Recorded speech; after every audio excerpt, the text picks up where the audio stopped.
mga ka-talks. Actually, hapon na pala. Magandang hapon sa inyong lahat. Welcome sa Comelec Talk, the Sipag Taguig Podcast. At tayo nasa episode 2 ngayon. Siguro before we proceed any further, introduce muna natin yung sarili natin.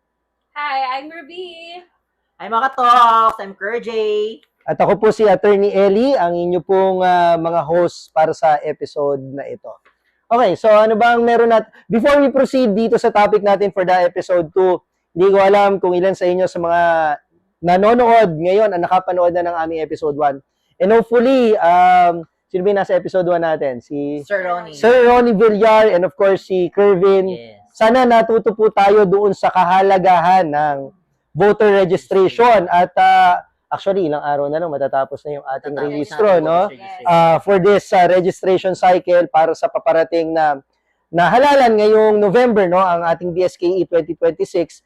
Wag na kayong magpatumpik-tumpik pa, wag na kayong mag-antay. Precisely. Kung meron na kayong panahon bago magtapos ang May 18, pumunta na kayo sa aming tanggapan o kung saan mang Comelec satellite registration site. At sisiguraduhin namin na bibigyan namin kayo ng pagkakataon para makapagparehistro. Yes. But of course, enough of that. Ano bang meron sa atin ngayong araw na to, Kervin? Ngayon po, pag-uusapan natin kasi palapit na po yung halalan ng barangay and SK election. Kahit mahalaga na malaman natin yung mga basihan ng lalong-lalo yung mga may balak na tumakbo, Yes. no, sa barangay at sa SK. Attorney. Ikaw, Ruby, ano bang tingin mo sa pag pinag-uusapan ang BSKE or Barangay and Sangguniang Kabataan? Para tuloy ako nag-i-interview dito. Yes, Personally, ano bang dating sa iyo noon kapag pinag-uusapan yung barangay? Kasi di ba may dalawang forma tayo ng halalan Yes, na na-encounter dito sa Taguig, yung national elections as etong barangay elections. Election, Ano yes. ba yung ikaw personal experience mo pagdating sa barangay elections? Actually, sa mga hindi nakakaalam, ang barangay election po, BSKE, ang tingin kasi nila, attorney, yun yung pinaka, ini-ignore. Kasi parang maliit lang naman. Pero sa totoo, ang BSKE po, is yung po yung maghahalal tayo ng mga pinuno na magiging leader sa ating barangay at sila po yung ating pinaka pwedeng lapitan. Bago po tayo pwedeng lumapit sa mga municipality like. Oo. Ganun po. And actually di ba dito sa atin sa kultura ng mga Pilipino, may kausap nga ako kanina, parang pinag-uusapan namin yung difference ba ng national election at Yes. barangay election. So sabi ko siguro if I would associate yung barangay Sangguniang Kabataan election, parang mas festive ang dating kasi parang mas malapit sa puso ng mga Pinoy yung mga kandidato. Hindi naman natin sinasabing malayo yung mga kandidato na national elections, pero mas kilala nila, either kamag-anak, kaibigan, kapitbahay. Yes, So po. parang medyo mas aggressive sila to a certain extent sa pag-engage sa barangay election. And Yes. siguro alam ng mga nakikinig sa atin diyan, 'di ba? May recent na lumabas ngayon yung kay John Vic Remulla, kay DILG Secretary na, Yes. 'di ba, parang meron siyang suggestion doon, yung suggestion niya. Yung Kung siyang tatanungin sa yung- SK elections, Oo. parang mas gusto niya na lang raw i-abolish. i-abolish yung SK. Oo, i-abolish daw yung SK. Pero hindi pa naman ngayong. Kaya pag-uusapan muna natin Panukala pa lang. panukala. Okay, sige, Oo. Curbs, paano ba natin sisimulan itong usapin na ito? So, Kervin, since nabanggit naman na natin yung nasabi nga ni DILG Secretary, yung regarding sa pag-demolish, ikaw, personally, ano yung masasabi mo doon? Sa akin, napakahalaga ng barangay at saka ng SK election sa atin. Lalo sa Pilipinas. Nasa Pilipinas tayo, island ang lugar natin sa Pilipinas. Kaya mahalaga na may matatakbuhan yung mga tao, mga mamayan, kung may pangangailangan sila na mas malapit. Kasi yung iba mas mahirapan sila pag pupunta pa sila sa mga national agency, maganyan. Dito, mahalaga na mas malapit silang matatakbuhan yung mga matao na nangangailangan, mga ganong bagay. Tinitingnan natin yung mga aspeto ng mga ganon. Especially yung mga SK din natin, no? Mas natututukan nila yung mga kabataan natin sa barangay, sa kanila kasi malapit sila sa komunidad Isang community sila doon. Natutukan nila yung lalong-lalo sa pagdating sa sports kasi iniiwasan natin yung mga nai-involve sa mga illegal drugs eh. Yung mga kabataan lalo na ngayon, no? Yun yung sa mga pinakamalang aspeto na bakit gano'n na lang kahalaga yung barangay and SK. Tama. Yes. Kayo, attorney, may masasabi ba kayo? But ang bottom line is, I think yung kahalagahan, it's not even the issue eh. Kasi, kumbaga, parang maganda yung purpose eh. Maganda yung purpose. Tama yung sinasabi nyo, no? Siguro, isa pang purpose niyan is, really, we're raising future leaders. Hindi ko naman sa sinasabi na ang SK lamang ang tanging opportunity to raise future leaders. Of course, marami yan. Pero ito yung napakagandang, kumbaga, parang training ground. At ang tingin kong nagkakaroon ng problema is, ito lang ako, personal na opinion ko lang. Instead na yung mga kabataan sa SK level ang nagseset ng trend kung paano dapat ang gobyerno in the future, parang ang nangyayari to a certain degree, sila yung nai-impluwensyahan kung paano na yung kasalukuyang kondisyon natin. No? So, gusto natin sana mag-raise ng mga future leaders na would eventually eradicate corruption kasi magre-raise ka ng mga leaders na galit sa corruption. Parang sa nababalitaan natin ngayon, di ba? Parang nangyayari. Sila ngayon yung nai-impluwensyahan ng mga kung ano yung kasalukuyang istruktura. So, I think it's also parang a reminder na napakalaking responsibilidad para doon sa ating mga barangay officials, even sa mga officials sa national government, to set good examples. Kasi ang mangyayari yan, maghihilaan sila eh. So, I think yun naman talaga yung purpose ng SK. But apparently, in reality, ang nangyayari, siguro in some sectors, hindi ko naman sasabing lahat no, sa buong Pilipinas, gano'n na nangyayari, parang sila yung nai-influensya. Siguro, it's one of the things na dapat din tignan maigi kung paano yung certain degree ng control. No? But of course, that's my opinion. So siguro number 2 is yung, siguro sa mga botante. Kasi nangyayari din sa SK election is kung sino yung popular. Yes, tama. We know for a fact na medyo may kaunting problema ang popularity election. In terms of, let's say, syempre kung sino yung sikat, sino yung kilala, yun yung binoboto mo, without necessarily having that competence to lead. So, I know, medyo malaking problema ito, but in and by itself, mahalaga sana yung SK at sana merong ano yan, merong goal na ma-achieve yan. Yes, tama lang. Ikaw, Ruby, anong masasabi mo? So, yun no, attorney, tama po yung sinabi ninyo. Kilatisin natin yung mga tatakbo. Huwag tayong kiligin kung sila yung popularity. Hindi na ano yan eh.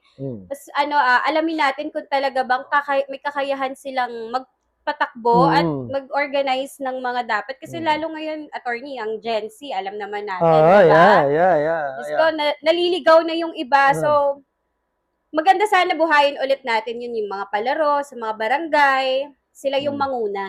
Oo, kasi siguro sa takbo na rin ng sitwasyon ngayon eh, na parang digital and technology. Yes. Nawawala na yung dati, yung tradisyon na ginagawa talaga ng barangay. Parang wala na eh. Yung kultura, I think, the identity and the culture. Alam mo yung napapansin ko na lang yung SK, ano na lang siya, logo na lang sa basketball court. Pero yung mga totoo ba yun? Ano ko sabihin yun? Pero minsan kasi nangyayari talaga at napapansin natin yun, hindi lang ako nakakapansin nun. Siguro kayo naman, di ba? Nakikita na lang natin yung logo ng SK. Parang hindi ko naman napapansin yun. Di joke lang. Totoo yan. Kasi SK. Nakikita mo lang SK sa basketball court. Yung ring na may SK, di ba? Hanggang dun, sana hindi naman, hanggang dun lang ang kaya nating ibigay. Kasi pagsisilbi yan eh. Pagsisilbi yan sa mamayan, sa kabarangay nyo, sa mga kabataan, lalong-lalo sa mga kabataan. No? Yun yung pinakamahalaga eh. Siguro, Curbs, madagdag ko lang at least para lang sa ano nila. No? Dito sa atin sa Comelec Taguig, no? Hindi lang sa SK yan, hindi lang rin sa SK, hindi lang sa barangay, even sa tuwing may election. Di ba? Very, very active tayo in terms of voter education. Yes. Okay. At actually, doon sa mga voter education namin, kung ilan sa inyo siguro ang nakadalo na sa ganon, hindi lang namin pinag-uusapan yung sistema o proseso ng eleksyon. Nagbibigay rin kami ng mga ilang paalala, lalo na sa mga SK at barangay na ito yung mga functions na required sa inyo and you're duty bound to perform them. At hindi lang sa mga kandidato, di ba? Sa voter education natin, pati yung mga publiko, sabi mo nga kanina, pinapaalalahanan natin, paano ba dapat kilatisin? Ano ba dapat yung beyond the able to read and write, age requirement, residency requirement, of course, given na yan dahil in the first place, hindi sila dapat tanggapin ang kanilang COC pag wala sila ng basic requirement. Pero para sa ating mga botante, kilatisin natin mabuti, may kakayahan ba itong mga to? At alam ba nila yung trabaho nila? At hindi naman sa pagmamalaki, no? But ang COMELEC Taguig, at least sa ating mga voter education, we emphasize on these things. Okay. Palagi po nating ini-emphasize yan. Palagi tayong nagbibigay ng mga halaga impormasyon sa publiko. No, Lalo sa mga tagigenyo. Yan yung right. Right. Kaya ito, ginagawa natin itong podcast na to.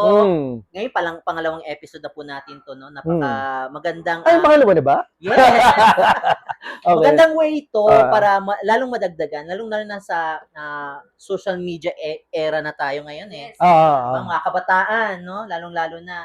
Kaya mahalaga na magkaroon kayo ng mga ideya, mga mahalagang impormasyon na manggaling sa COMELEC. Yun. And actually, ito so I think marami na rin kasing nagtatanong sa ating opisina at tanggapan. They're very interested talaga sila sa nagpapasalamat kami doon sa mga barangay na nag-request na ng satellite registration. We appreciate it because that's an indication po of your high interest, di ba? To make the voices of your constituents count sa ating governance, no, at public administration. I think maraming nagtatanong sa atin. Kung napansin nyo, papalapit sa November election concerning dito sa bagong batas. Yes. Ano yung bagong batas na to? The Republic Act 12232. Oo. Ito yung... Medyo naguguluhan ako doon, attorney. Itigil na natin to kung naguguluhan ka. Kasi kung naguguluhan ka, mas maguluhan sila. Siya, ano ba ang kaibahan sa term ng yung mga tumatakbo ngayon, di ba? Ano ba yan, sir? Medyo ipaliwanag mo nga sa akin. Actually, hindi ko rin alam. Ipaliwanag mo nga. Ikaw na pa yun. Okay. Kasi marami nagtatanong kasi medyo bago yung term ngayon. Diba? Ilang years ba ang barangay previously? Ilang years lang yan? 3 years lang yan. And actually, medyo lumagpas-lagpas na nga dahil naalala nyo yung 2023, na-extend. Tapos etong 2023, dapat yung 2025, 2 years, na-extend na naman. So dito sa bagong batas, from 3 years, we're moving to 4 years. So I think that's one of the changes. Yes. Yung term ng official. Yes. At isa pang change na nangyari is that, diba, 3 consecutive terms pag barangay. And also, SK. Pero ngayon, isang term na lang. Hindi ka na pwedeng tumakbo. So siguro isa-isay natin. Pag barangay ka, pag manalo ka, let's say, ngayong November, 4 years ang iyong pwede ka mag-serve. Term, 4 years yan. Pag SK ka, 4 years din, okay? Pero the following election, hindi ka na pwedeng tumakbo sa SK. Kasi one term lang po yung sila. Tayo doon, no? Kapag yung SK ngayon, pag tumakbo, ngayong November 2 elections, nanalo. Pag nanalo siya, sa next election, 1 term, hindi na siya pwedeng... Hindi na pwede. For the same position. For the same position. So, ano pa ba yung position na SK chairman? SK Chair Kagawad. So, let's say, bigyan natin ng limbawa yung viewers natin. So, si Pedro Penduko, Juan de la Cruz na lang, para medyo kakaiba. Kervin na lang, Kervin Bukaw. So, kunwari, si Juan de la Cruz, tatakbo siyang SK, nanalo siya ngayong November, next barangay election, SK, at kung hindi pa yung na-abolish, okay? Pwede pa ba siyang tumakbo?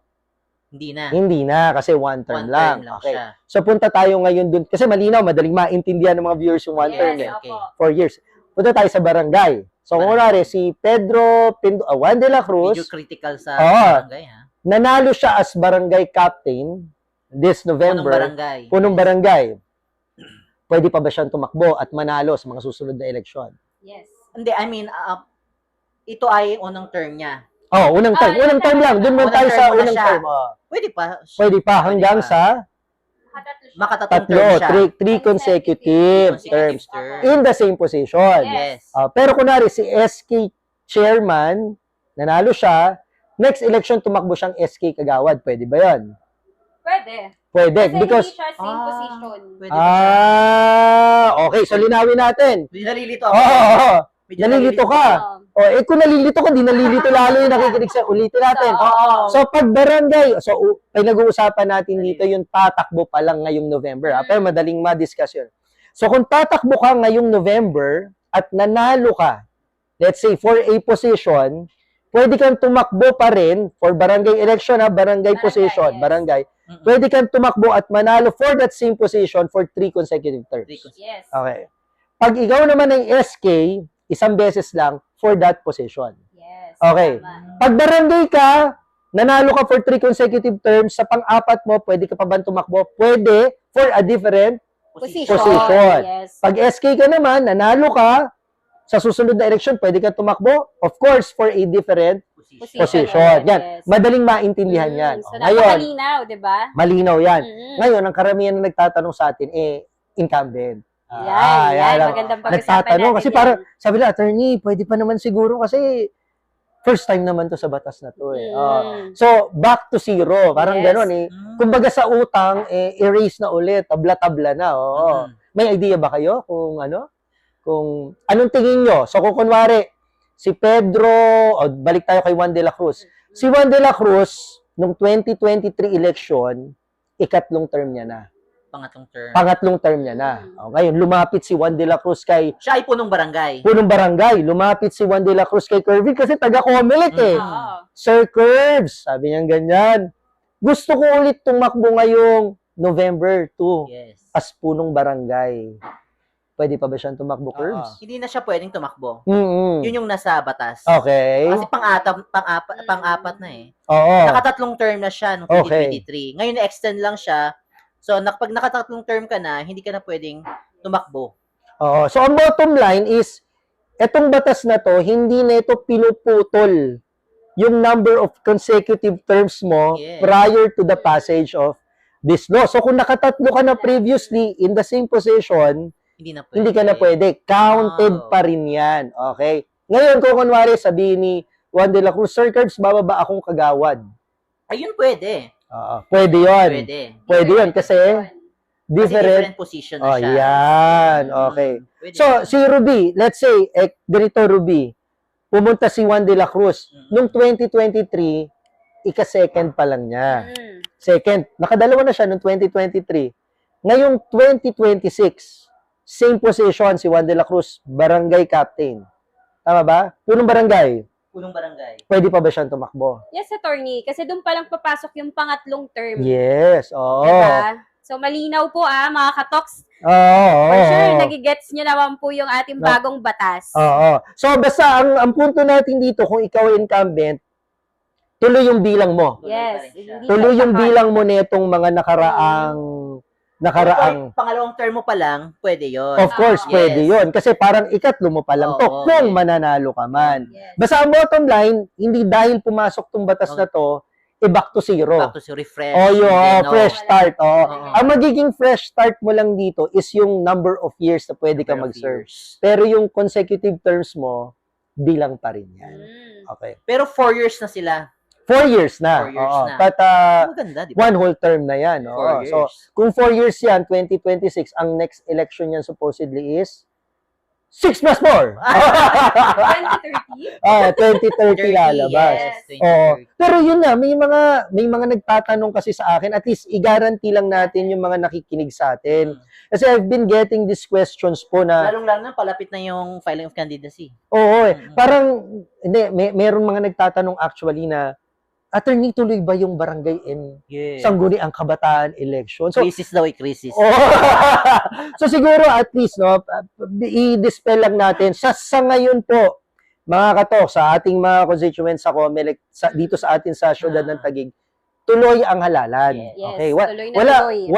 walang meron ba? Merong mga instructions sa atin na naman. Wala po. wala, tuloy tayo. So as scheduled ang ating mga activities, tuloy ang aming preparation, tuloy ang aming registration sa aming calendar of activities. Eventually, later on in the coming months, kami po ay tatanggap ng Certificate of Candidacy. Kasi gusto kong ano yan, kasi siguro nasanay na tayo ng nauudlot. Kung maudlot yan, edi we will let the people know. Yes. Invite natin sila pala muna to follow us sa ating Facebook page. Oh, Ruby. Don't forget to follow po yung ating Facebook page ng Comelec Taguig account page. Yun dun po, malalaman nyo po yung mga updated schedule namin, mga ginagawa po namin, mga activities, pinopost po namin lahat po dun. Ha? Oo, so yun ang official natin. Official po Yes. natin yun. Sa lahat po ng inyong kukunin, dun sa ating Comelec account, Page. hindi, Comelec Taguig. Comelec Taguig account page. Yes. Doon nyo lang po susundan lahat ng information. Yes. Kasi ang dami ng fake news Yes. ngayon, di ba? Kaya mas Oo. talaga, attorney, mas maganda talaga na naka-follow kayo kasi doon walang fake news. Yan, Lahat yun ay totoo. Meron ba dong fake friends? Wala naman. Okay, Joke okay. lang po. So, yun, sundan natin kasi lahat ng aming mga legitimate source. Kumbaga, Yes. that's the point of legitimate source. Mm. At siguro, before we proceed lang din, as we continue, no, bigyan lang rin natin sila ng, for this month of May po, ay continue pa rin yung aming work from home Yes. arrangement. So, Opo. wag po munang pumunta dito sa aming tanggapan. Ito po'y tagubilin ng aming main office na tuwing Monday po for the whole month of May, at Yes. least in alignment with ating with the crisis na aming sinasara Yes po. muna po namin ang aming tanggapan pansamantala. Opo. So, Okay. attorney, sorry tama po si Attorney Ellie, for the whole month po ng May, every Monday is wala po kaming pasok, naka-work from home setup po kami, Na, work from home, work from home. Oo. except for the May 18. May Kasi 18. that's the Okay. last day of our Magpo-post naman tayo registration. Oo. Later, magpo-post tayo ng mga updated schedule.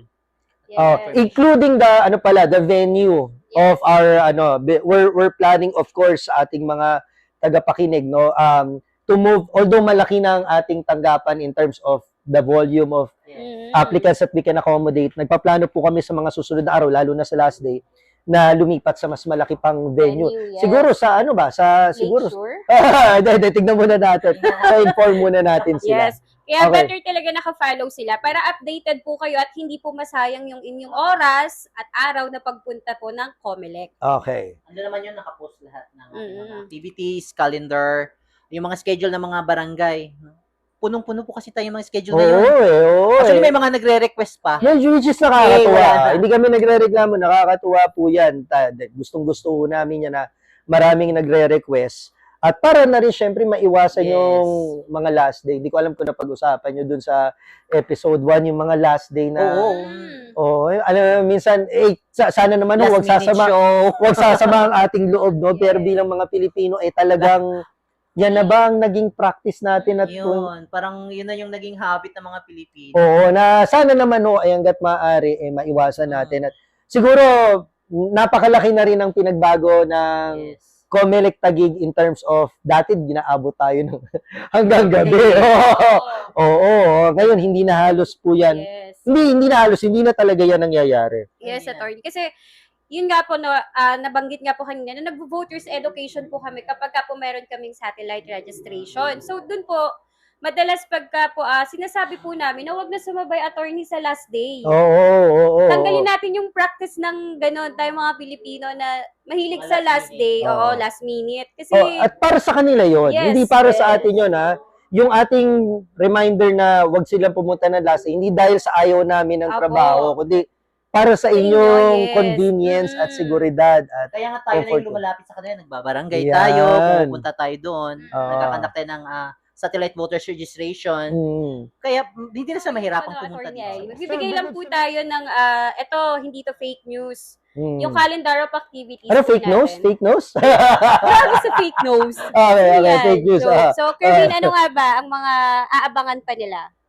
So ito po yung mga calendar of activities natin for 2026 para sa preparasyon ng ating barangay na SK election. Mm. So ngayon po ongoing ating voters registration. Nagsimula noong October 20, 2025. Magtatapos po siya sa May 18, 2026. So Kaya, before we proceed, ilang buwan na yan. Ilang buwan, Yes. dami na, oo. So, sana naman yung ating mga nakapakinig Last minute, siguro by this time, iwasan po natin yung last minute, please lang. Okay. Yun, no? Ongoing yon. And then from May 1 to 8, 2026, Voters registration naman para sa BARM. BARM, okay. But, yan ay COMELEC sa bandang Mindanao, no? Yes, This yung sakop ng BARM. sakop ng BARM, And okay. then, next naman natin, ito yung pinakamahalaga. Excited sila dito. Ano yan? Lalo Ano yung yan? mga tumatakbo. Ano yan? Loto? Filing of Ah. certificates of candidacy. Okay. From September 28 Hmm. to October 5. So, 1 week to, sir. Oo. So, siguro, iano lang natin, 2026. pagka nagpa-file talaga, medyo madami talaga yan. But, May sa, venue na ba tayo? sa atin namang history, we transfer to a bigger venue, no, to accommodate the candidates, and of course, to make it comfortable for Oy. them as well. Ngayon, naalala ko yung Dito yung tayo sa... EMBO. Uh, First time na iba. Oo, but we were able to accommodate them. 2023. Actually, natuwa naman sila. Yeah. Yung first time na ano sa atin yung EMBO, di ba? At okay naman, at least maganda yung naging feedback sa atin. Naalala ko lang. Madami. Mm. So, yun, no? And then, the campaign prohibited start ng September 28 to October 21. Ano to? Anong ibig sabihin ng campaign prohibited? Ibig sabihin, yan yung mga panahon na bawal mangampanya. Tama ba? Yan yung nakalagay dyan? Yung... Yes, from September 28 to October 21. Okay, so bawal pa kasing mangampanya at that time, no? So, once you become a candidate formally, may tinatawag tayong campaign period. At yan, batay yan sa principle ng to make it fair for all the candidates na papasok lamang, I think babanggitin mo dyan kung kailan yung campaign period. Yeah. Na doon lamang na panahon na yan, maaari kang mangampanya. So, kasi ang September 28 na yan, maaaring kandidato ka na eh. Pero, kahit kandidato ka na, Bawal. hindi ka pa rin pwede mangampanya. Kahit nakapag-file na ng COC. Oo, kasi ang objective ng batas is gawing patas sa lahat. Walang makaangat. So, meron lang tayong tinatawag na campaign period. I think that's one of the things that you will mention there. Yes. Hmm. Maging maingat po tayo dyan, ha? Yes. Sa totoo period lang, na yan. maraming nakakasuhan dyan. Binabantayan po namin yan. Maraming nakasuhan dyan na nangangampanya outside the campaign period. And of course, that's just a fair warning. Kumbaga, hindi naman tayo nag-ano na, lagot kayo. Hindi naman gano'n. Fair warning lang. Sundin lang natin yun, tama. And next, the election period, yung gun ban. Okay. October 3 to November 9, 2026. Yan po yun na, gun ban na. Yung mga pwedeng mag-file ng mga exempted sa gun Exemption. ban. I think we'll have future topics on future podcast episodes on these things. Okay. Abangan nyo yun. Abangan nyo. Ito, mahalaga. Campaign period. Yun. October 22 to 31. Yan. Okay. Bakit ang iksi ng campaign period? Kasi ganito yan, hindi ko alam. Then we'll have future episodes on these things. So, Okay. let's just let them know of these dates. Okay. October 22 to 31. Okay. Okay. Fiesta to. Fiesta. Okay. And then, eve of the election day, so may liquor ban yun. Campaigning na, bawal na po yun sa November 1 naman. Okay. Ay, tanong ko lang, bakit yung natin, election day, November 2? Sige, tanong natin sa ano. Sabihin ko, tanong mo. I mean, naging ano lang. But yeah, that's yun yung nakalagay sa... Diba, uwian sa probinsya. ang dinig ko sa mga balak tumakbo ngayon sa barangay SK election, baka walang boboto sa amin. Kasi uwi kami ng probinsya. I don't think naman. I don't think naman. I mean, sa experience natin so far, lalo na ngayon na cancel, na reset, I think mas siguro naman yung the desire mas nandun, no? Mas nandun yung desire to cast their votes. Yes. Okay. Yun. And then November 2, 2026 naman, election day. So, mahalaga po yung voting hours na alam po natin from 7 a.m. to 3 p.m. Okay. Yun. Election day po yan, November 2. And then, yung filing po ng ating SOSE. SOSE. No, statement of contribution. For the candidates yan. Para sa mga kandidato po yan. Yes. Tumakbo ng halalan. December 2 to 2026. Okay. Yan po. Yan po yung mga calendar of activities natin. Okay. So, siguro, sundan nila sa ating Facebook page.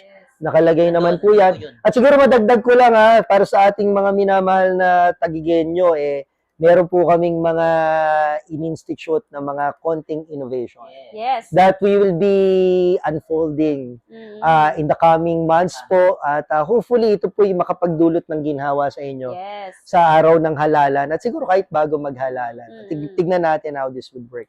And some of the things that you mentioned there, sinabi mo nga, Curbs, this would be topic of future episodes dito sa ating. Yes. Hindi naman ito ang ikalawa at huli. Huli. Marami Okay. pa kayong Okay. aabangan ng mga Agad episodes. may election. Any last words for our viewers para Yes, as we close this episode? Ay no, mga katoks, nakapagbigay linaw na po kami regarding po sa this coming BSKE. At sana po ay meron kayong natutunan sa aming episode ngayon. At hinihikayat po namin ulit kayo na i-follow po ang aming Facebook page para po maiwasan po natin yung mga fake news at malaman po din ninyo kung ano po yung mga mangyayari pa po bago ang BSKE. Ikaw, Curbs.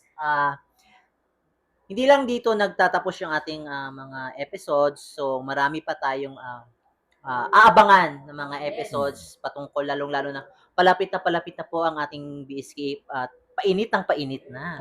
At nararamdaman na po namin yung painit na. So, stay tuned lang palagi po mga katoks sa ating more episodes na gagawin. At dito po, way po to na para mabigyan namin kayo ng mga impormasyon, ng mga iba pang mga updates patungkol sa parating na halalan ngayong barangay and SK election sa November 2. Yeah. Yes. Siguro ako para sa ating mga Tagueño, tayo po ay sobrang blessed because hindi naman po sa, again, modesty aside. Yeah. At least sa aking pagkakaalam, ang COMELEC Taguig lang po, kung di ako nagkakamali, sa buong Pilipinas, ang may ganitong klaseng podcast. Yes. Okay, ating Sipag Taguig on air. So, Yes. let's grab this opportunity po to listen to us and to share. Paki-promote po. Yes. Paki-share po kasi some of the principles naman na pinag-uusapan, kagaya ngayon, di ba? Hindi naman pang Taguig. Ay, hindi lang ito pantagig eh. Hindi Ito'y applicable din po sa ibang mga jurisdictions, no? Yes. Siguro may mga ilan-ilan na talagang very specific sa atin, pero yung majority of the learnings that we will be discussing here, mapapakinabangan din po ng maaring may kamag-anak kayo sa probinsya, maaring may kamag-anak kayo sa ibang bansa na overseas voter in the future. At sisikapin po namin na hanggat kaya po namin na maglalabas kami ng mga episode para hindi lang po ito'y mga Facebook post, kundi video din na pwede nyong ulit-ulitin. Paki-follow us kami sa ating mga social media platforms. Will be coming up with a TikTok platform. Opo. Sasayaw po sila ron, ang hawak mo ang beat. Yan. At paki-follow po kami in the future para let's use social media as a tool to empower. It's a weapon to empower, To promote proper information. If precisely. meron pong gumagamit ng social media to weaponize fake news, false news, kami po, we will combat it to the best of our ability para po yung tamang informasyon, maging educated, maging informed po tayo as voters. Hindi lang ng Taguig, kundi ng buong Pilipinas. Okay! Yes. So, dito nagtatapos sa ating episode 2. Abangan nyo kami sa aming episode, sa susunod na episode. Bye, Bye, mga Shao! katoks!